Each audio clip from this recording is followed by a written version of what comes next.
Why do so many of us wake up already tired? Not because we didn't sleep, but because we never learned how to let go of yesterday. In a world obsessed with productivity hacks and morning routines, what if the real secret isn't adding more but simply noticing what you already have?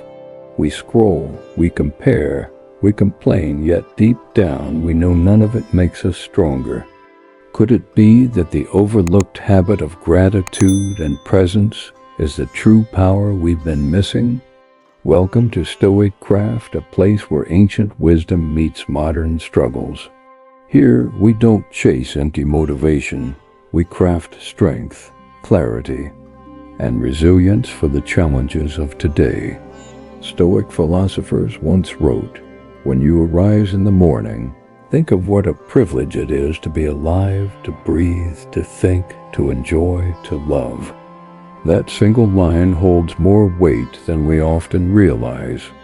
Gratitude is not just a pleasant feeling or a motivational slogan, it's a shield. It guards us against entitlement, against anxiety, and against the constant pull of dissatisfaction. Gratitude draws you out of the endless loop inside your head and grounds you in the present moment. Think about how most people start their day. The alarm rings, they reach for their phone, and within seconds they're buried in notifications, emails, social media updates, and mental clutter. They're reacting before they've even remembered who they are. But here's the truth. If you don't take charge of your own attention first thing in the morning, the world will happily take it for you. And the world, as you know, has its own agenda. Carl Jung once said, "Until you make the unconscious conscious, it will direct your life and you will call it fate." If the first moments of your day are filled with racing thoughts about deadlines, money, or people who drain your energy, then you're not truly living, you're merely surviving. Gratitude interrupts that destructive pattern. It steadies you. Before the storm begins, it's easy to forget how fragile life is until something shakes us awake, a diagnosis, an accident, a loss. Suddenly the things we once complained about look small, and we're reminded that nothing is guaranteed. When you understand this deeply, gratitude shifts from being a morning ritual to becoming a survival strategy. You realize that each breath is a miracle, and each new sunrise is a gift, not a guarantee. Tomorrow isn't promised, and even the rest of today isn't certain. That's why, as you wake, take 3 deep breaths, slow, steady, deliberate. Place your hand over your heart. If it helps you reconnect with your body, say quietly or even out loud, "I'm grateful to be here." Not to perform, not to impress, but simply to be. Socrates once reminded us that the unexamined life is not worth living. Maybe that examination doesn't always mean searching for profound answers or chasing philosophical debates. Sometimes it means practicing presence, choosing to notice your breath, your heartbeat, the fact that you woke up today. You don't need an expensive journal or a perfect meditation app. You only need a single clear thought. This moment is enough, and from that seed of enoughness, something extraordinary grows. You begin to transform into someone who no longer needs chaos to feel alive. You stop measuring your worth by how busy you are or how much pressure you can endure. Instead, you cultivate a quieter kind of strength, the kind rooted in stillness instead of speed. There's a vast difference between starting your day under pressure and starting your day with purpose. One feels like drowning, the other feels like clarity, and that shift always begins with intention. When you wake with gratitude, you stop chasing peace throughout the day because you already started with it. Imagine it like tuning your inner frequency. When you tune into appreciation, the things that usually irritate you, traffic, interruptions, delays, lose their grip. You no longer respond from a place of lack, but from a place of wholeness. Even Aristotle spoke of this when he said, "Happiness depends upon ourselves," not in a selfish or egotistical sense, but in the realization that peace is something you generate, not something you wait to receive. Have you ever noticed how the very first few moments after you wake up set the tone for your entire day? Yet most people waste those precious seconds by reaching for their phones, checking messages, or worrying about tasks before they've even taken a conscious breath. The way you speak to yourself in those moments shapes your energy, your mindset, and how you'll face the world. Those quiet seconds between sleep and action are when your mind is most open, most vulnerable. What you feed it in that space will either strengthen your core or invite chaos in. And let's be real, if you often wake up stressed, overwhelmed, or lost in mental noise, you're not alone, but you do have a choice. This is where Stoicism enters not as a dusty philosophy locked in old books, but as a practical tool for daily living. The Stoics believed that the way you begin your morning is the way you train your soul. Anchor your mind at the start of the day, or the world will. Do it for you. And when the world takes over, it won't be in your best interest. If you're tired of waking up already behind, if you're ready to stop letting yesterday's problems or tomorrow's anxieties own today, there's a different path. It begins with 5 simple phrases, daily truths you can speak to yourself each morning. They take less than a minute, but the shift they create is profound. It's personal. It's powerful. If what we're building here resonates with you, if it helps you pause, reflect, and move through life with more clarity, then know this. Practicing these truths is more than support. It's a signal to yourself and to others that you value growth, resilience, and presence. And here's the irony. We're always chasing something: success, love, recognition, money, answers. But how often do we stop to recognize the one thing we already have? The miracle of being alive in this exact moment. Not the now you scroll past on an inspirational post, but the simple, overlooked miracle of waking up, breathing, and opening your eyes to a brand new, unwritten day. You didn't earn it, you weren't promised it, but you got it. That's power. That's grace. And that is where your real strength begins, not in your achievements, but in how deeply you recognize the gift of being alive. Before texts, before to-do lists, before even coffee, pause and whisper to yourself, I'm grateful to be here. Not because life is perfect or polished, but because it's present. You're still in the game. You still have time to evolve, to repair what was broken, to take risks, to speak your truth, to live honestly. As Marcus Aurelius taught, fulfillment doesn't require perfect circumstances. It requires perspective. Gratitude gives you back control. It tells your brain, I don't need everything figured out to be okay. I don't need external proof to feel aligned inside. That right there is emotional resilience. That's maturity. That's strength. That's you. The truth is, the world cannot easily shake a person grounded in gratitude. Let's take this even deeper. Modern psychology has confirmed what ancient philosophy already knew, that gratitude has the power to rewire the brain itself.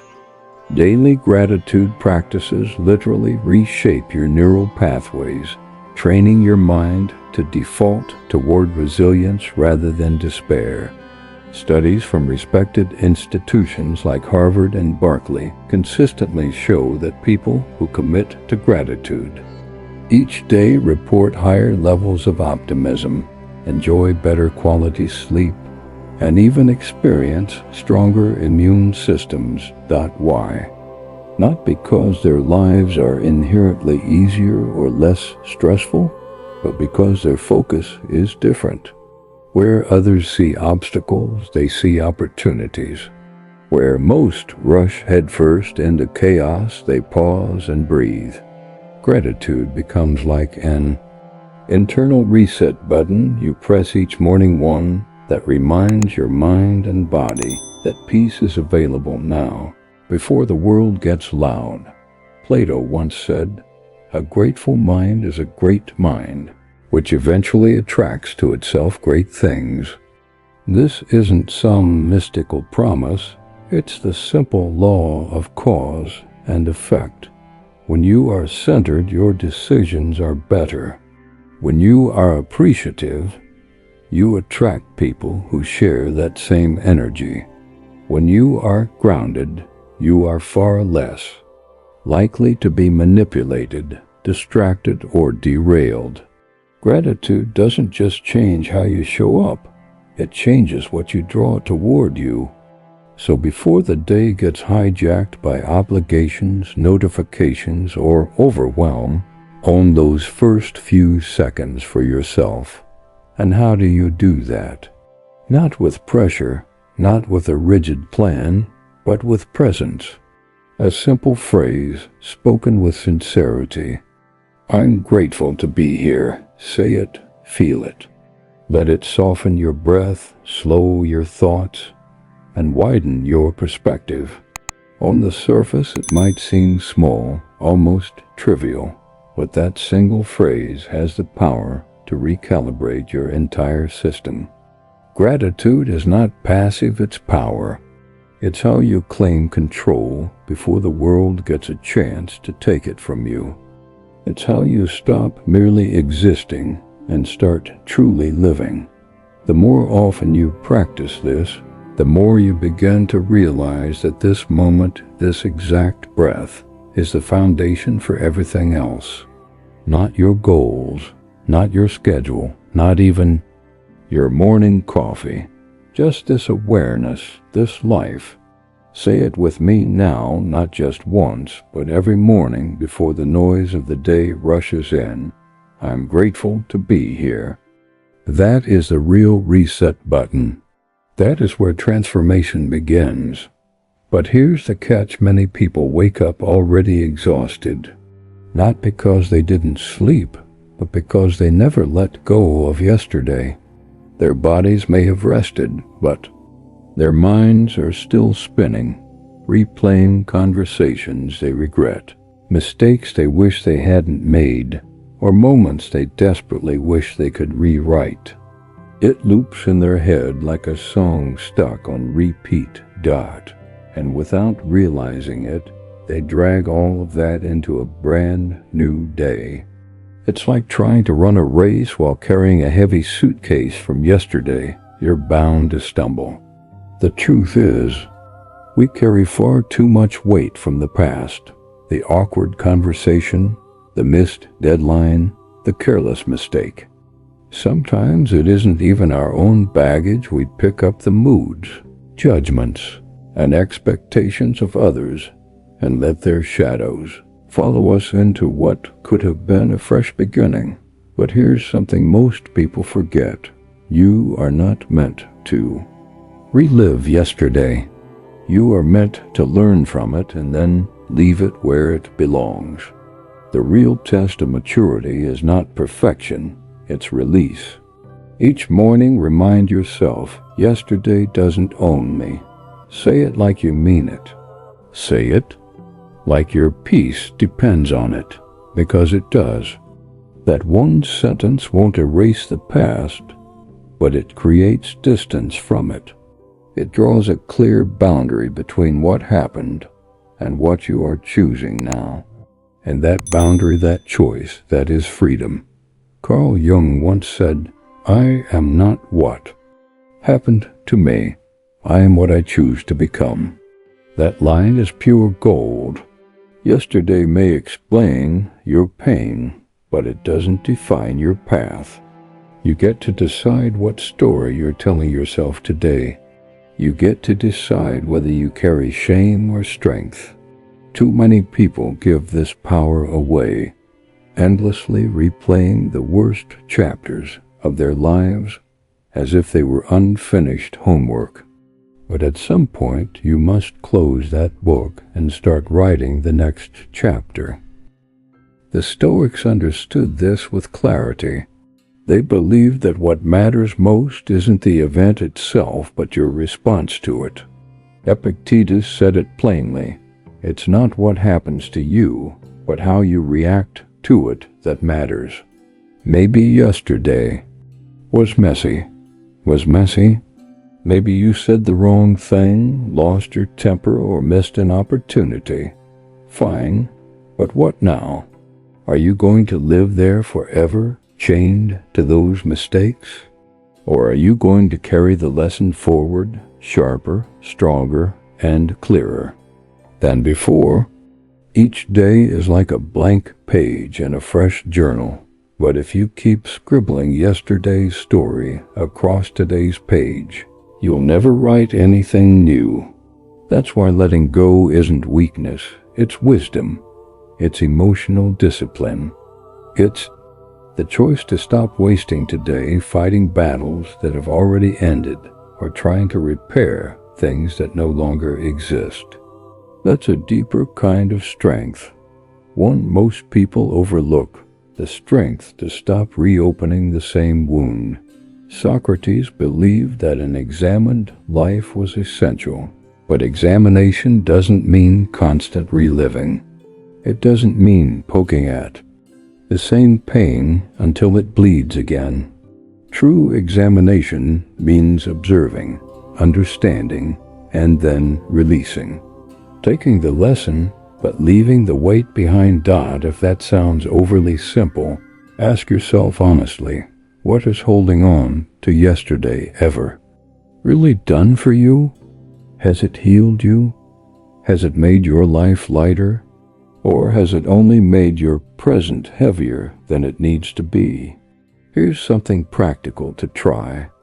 Imagine that all your regrets, guilt, and embarrassments are stones you've been carrying in a backpack.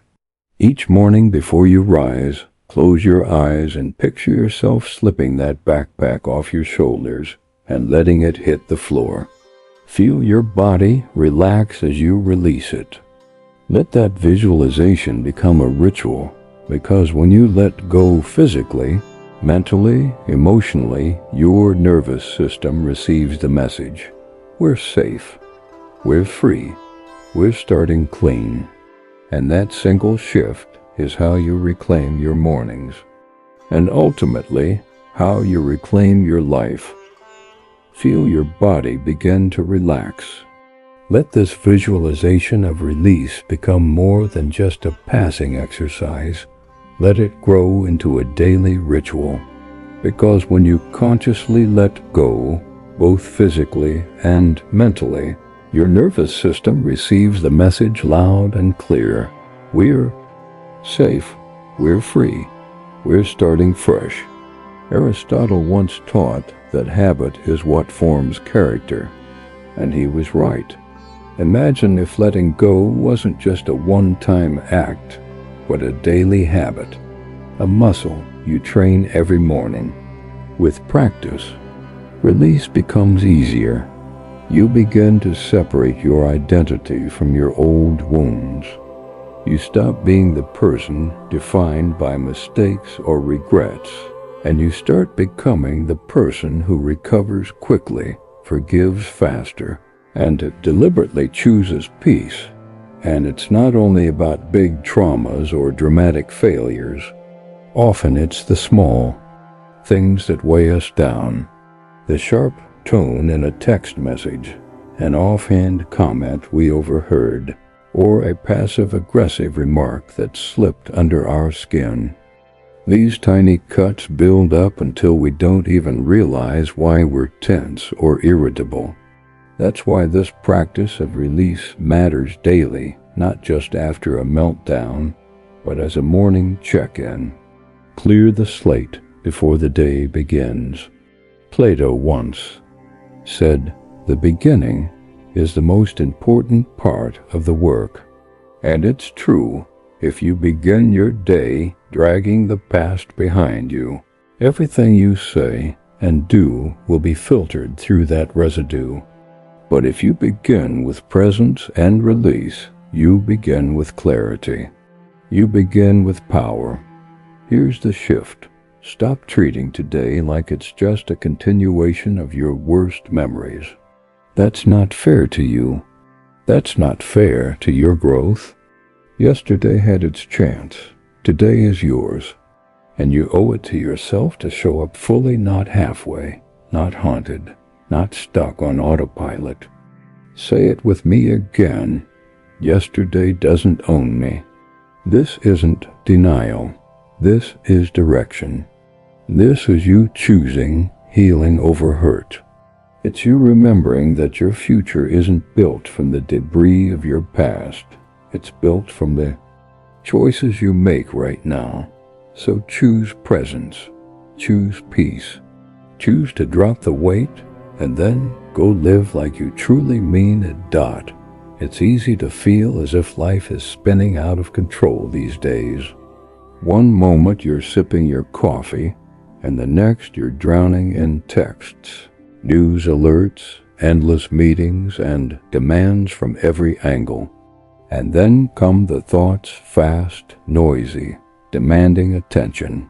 It's like your mind opens its own app and starts launching tabs you never even clicked. Before long, you're not really thinking, you're being thought. You're not living, you're reacting, chasing every emotion, every worry, every what if. It's exhausting, and it's a trap. The Stoics saw this centuries ago. They understood that the chaos outside is never as dangerous as the chaos inside. That's why they trained daily to master their minds before the world had a chance to invade. Marcus Aurelius put it simply, you have power over your mind, not outside events. Realize this, and you will find strength. That is the core of personal power. Not in controlling others, not in controlling outcomes, but in mastering the one thing you've always had the ability to direct your response. And this is where your mornings come in. Before the world wakes up and starts screaming for your attention, there is a sacred pause, a tiny window of silence. What you do in that pause sets the tone for everything. Anchor yourself with this phrase, I control my mind. Say it before the phone, before the tasks, before the thoughts begin. There spin. Say it with your whole chest. Because when you claim that truth early, you build a shield that lasts all day.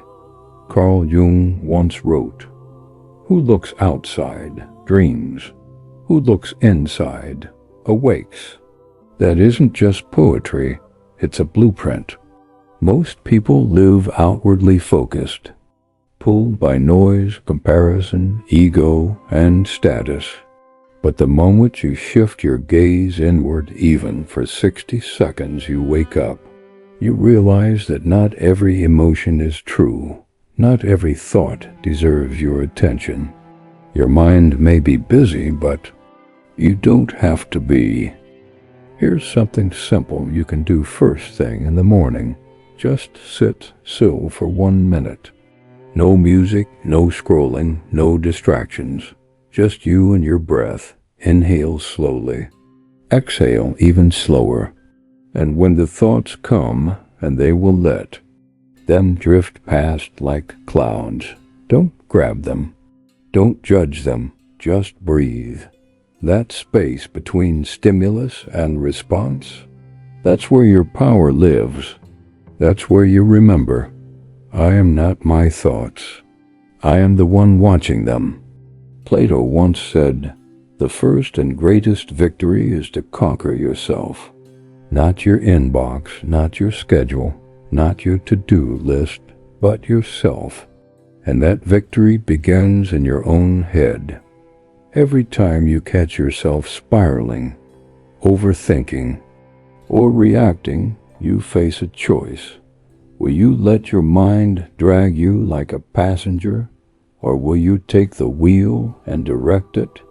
And let's be honest, this isn't about becoming some monk on a mountain. It's about practical control in a noisy, modern world. It's about choosing your mood instead of being hijacked by it.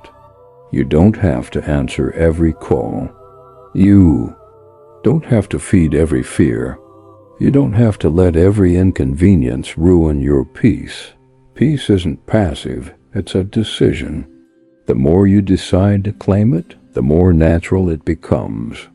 Socrates once said, the secret of change is to focus all of your energy, not on fighting the old, but on building the new. That new begins with you. It begins with the words, this is the direction I'm moving in. This is the tone I'm setting.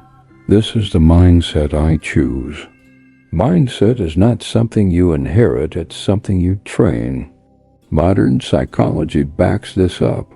Neuroscience shows us that your brain isn't fixed. It's plastic, constantly reshaping itself based on what you focus on. Your brain is not fixed, it's plastic. It rewires itself constantly, adapting to whatever you feed it. If you spend your mornings reacting, doom scrolling, comparing, and complaining, you're literally training your brain to excel at stress. But if instead you anchor yourself in stillness, breathe with intention, and choose awareness, you're training your brain for calm. You become better at peace. Aristotle understood this long before neuroscience confirmed it when he said, we are what we repeatedly do. Excellence, then, is not an act, but a habit. Think about that for a moment. You don't wake up one morning suddenly mentally unshakable. Strength of mind is built through repetition, through making the same choice, again and again, until it becomes part of who you are. Every morning, say to yourself, I control my mind. That's your mental rep. That's your discipline. And just like lifting a weight, it gets easier with time. The next time your mind starts pulling you toward doubt, anger, or distraction, pause, breathe, remind yourself, just because a thought shows up doesn't mean you have to follow it. Just because something is loud doesn't mean it's true. Your inner voice, when trained, is stronger than all the outer noise combined. But you must choose to listen to it. And yes, you'll slip. There will be days when your mind runs the show. That's okay. Don't judge it, just return. The Stoics weren't about perfection. They were about awareness. Real growth doesn't come from never slipping. It comes from noticing sooner when you do and returning faster to who you really are. Tomorrow morning, before the emails, before the headlines, before the world reaches for your attention, sit with yourself. Close your eyes. Inhale calm. Exhale chaos. Speak it aloud or whisper it in your heart. I control my mind. Let that phrase be your compass. Let it be your anchor. Because yes, the world might be loud, but you, when you choose to be, are louder. And that is how you take your power back, every single day. Have you ever noticed how magnetic certain people are when they walk into a room? They don't need to speak loudly, dominate the conversation, or prove themselves. Their very presence feels grounded, steady, safe. Others feel drawn to them, curious about their energy. And you wonder how do they do it? The answer isn't money, fame, or some elaborate self-help routine. It's something far simpler and infinitely more powerful: kindness. Real kindness, the kind that isn't performative. The kind rooted in inner strength, not weakness. Maybe you've met someone whose presence felt peaceful, whose energy seemed calm without effort. That's not random, it's intentional. It starts with a daily decision. Kindness is my superpower, not in a soft, fluffy Instagram quote way, but in a grounded, practical Stoic way. Because being kind does not mean being passive. It does not mean letting people walk all over you or avoiding hard truths. In fact, it's the opposite. Real kindness requires enormous self-control. It requires discipline, courage, and restraint. Marcus Aurelius once said, "Kindness is invincible if it is sincere, not fawning, not pretending." What can even the most malicious person do if you keep treating them with kindness and remain firm? That's the balance: gentle but not fragile, soft-spoken but not silent. In our modern world, we often confuse harshness with strength, as if coldness or detachment prove you're in control. But Stoicism flips that script. The strongest person isn't the one who controls others. It's the one who controls themselves. Kindness, then, is a form of self-mastery. It shows that you've developed enough awareness to pause before reacting, enough humility to listen before judging, and enough courage to extend grace even when it isn't deserved. Carl Jung once said, "Knowing your own darkness is the best method for dealing with the darkness of other people." That hits hard, doesn't it?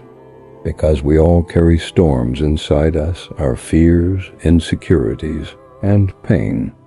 And when we see it in others, we often forget they're fighting battles of their own, battles that may mirror our own struggles. Kindness bridges that gap. It doesn't mean ignoring problems or excusing bad behavior. It means choosing to respond with clarity instead of ego. And here's where it gets even more practical. Pick one kind act you'll do today. Visualize it. Maybe it's complimenting someone who seems down. Maybe it's pausing to truly listen when a friend or colleague speaks. Maybe it's sending a short text to remind someone you're thinking of them. It doesn't matter how small it seems, because small acts add up. And here's the wild part. That single act might be the only good thing someone experiences today. And more often than not, it will do just as much for you as it does for them. Every kind action reinforces your identity as someone who leads with intention, not impulse. Kindness, like excellence, is not a single act but a habit. Plato reminded us that excellence comes from repetition, and the same applies to kindness. It isn't about waiting until you're in the perfect mood or until someone deserves your grace.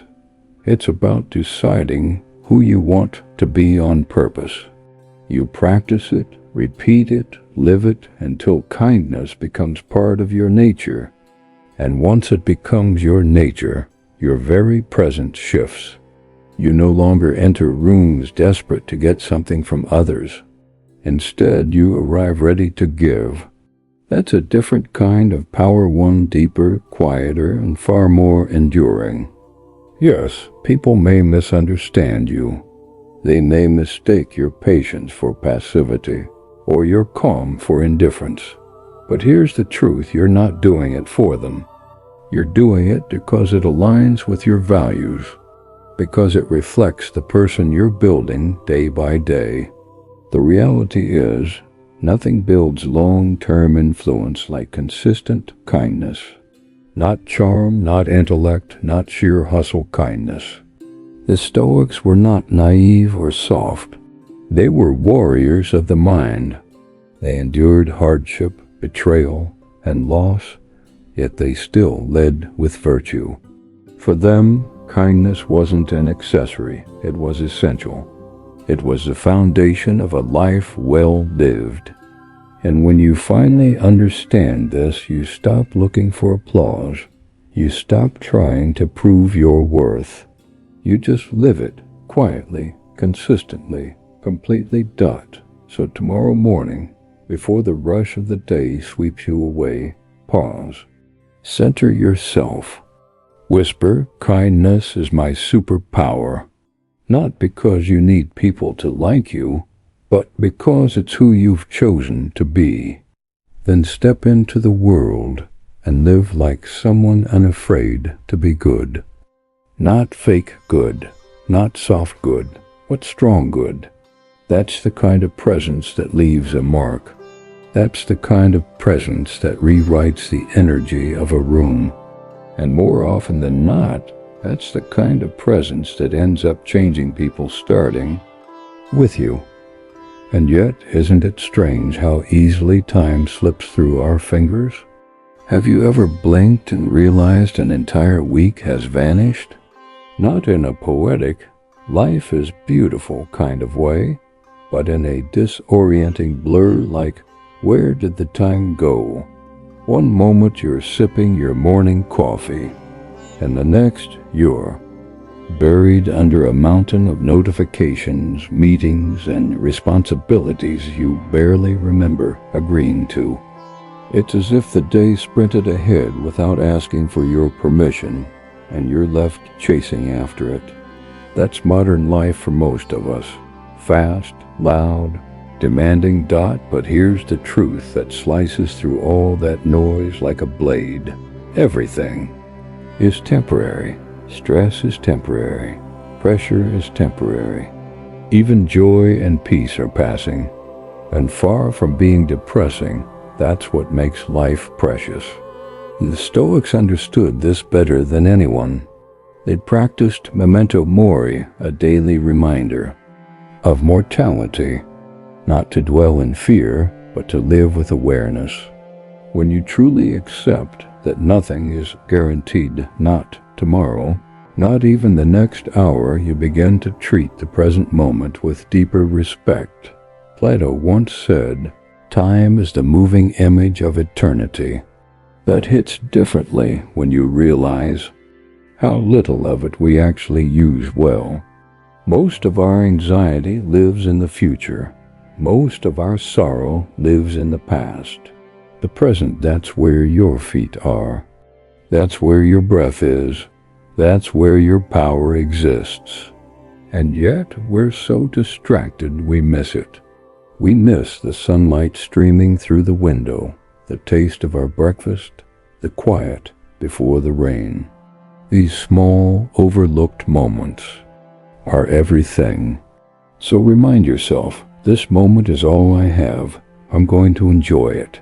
Not tomorrow. Not later. Now. This cup of coffee. This quiet space before the kids wake up. This conversation where, for once, nobody is checking their phone. Life isn't waiting to begin. It's happening right now. Aristotle spoke of eudaimonia, a life of flourishing, a meaningful life. He didn't tie it to distant achievements or external rewards. He tied it to virtue and action, to how you live each moment, to how you show up with integrity and awareness. Enjoying the present doesn't mean ignoring your responsibilities. It means fully experiencing whatever moment you're in, even the messy ones. But let's be honest, presence is hard. It's much easier to distract yourself, to stay busy, to think constantly about what's next. Because sitting still with yourself, That's where the real work begins. The Stoics called this inner stillness ataraxy, a serene calm not shaken by the outside world. And one of the fastest ways to touch that calm is to slow down. Notice the moment you're in. Whether you're brushing your teeth or watching the wind move through the trees, let yourself be there. This isn't about pretending life isn't stressful. It absolutely is. The world will continue to move fast. People will continue to demand your time and energy. But practicing presence is how. You stop giving away your power. It's how you stop being ruled by urgency and start living with clarity. Seneca put it perfectly. True happiness is to enjoy the present without anxious dependence upon the future. That's it. Not just surviving, but enjoying. And enjoyment doesn't have to be dramatic. It can be quiet. It can live in stillness, in small acts of appreciation, in the pause between one thing and the next. Tomorrow morning, or even right now, pause. Take one deep breath. Feel it travel through your chest. Notice where your feet are. Notice what you hear, smell, taste, and touch. Be where you are, not where you think you need to be. Presence is power. It brings you back to yourself, not the version performing for others, not the one obsessing over plans or regrets, but the truest you. Socrates once asked, "How can you wonder your travels do you no good when you carry yourself around with you?" His point was clear. It doesn't matter where you go or what you do if you cannot be present. Nothing will satisfy you. Not success, not status, not escape. That's why presence isn't optional, it's essential. You want more fulfillment, more peace, more connection? It doesn't come from doing more. It comes from noticing more, from paying attention, from choosing to enjoy the little things while they're still happening. Because here's the sobering truth. This moment is already slipping away, not in a dramatic way, but quietly, like every moment always does. So hold it a little longer. Appreciate it a little deeper. Remind yourself often, everything is temporary, so I will enjoy this moment. That mindset doesn't just slow time, it enriches it. It makes life fuller, richer, more meaningful. Over time, you'll realize this moment was never small. It was everything you just needed to notice it. So as you move through today, whatever it holds, carry this truth with you. Peace isn't found in the next moment. It's found in this one. Right here. Right now. And if this spoke to something in you, know that there's more waiting. Another path, another lesson, another practice that dives deeper into building a life of stillness, clarity, and inner strength. Explore it, practice it, live it. Thank you for being here and for being part of this journey into a stronger, calmer, more grounded self. Now I'd like to hear from you. What's the first thought you want to train yourself to repeat every morning? Share it in the comments. It might be exactly what someone else needs to read today. And if you want to go deeper, check out the playlist waiting for you. It's filled with more Stoic lessons designed to anchor your mornings, calm your mind, and help you live with unshakable presence.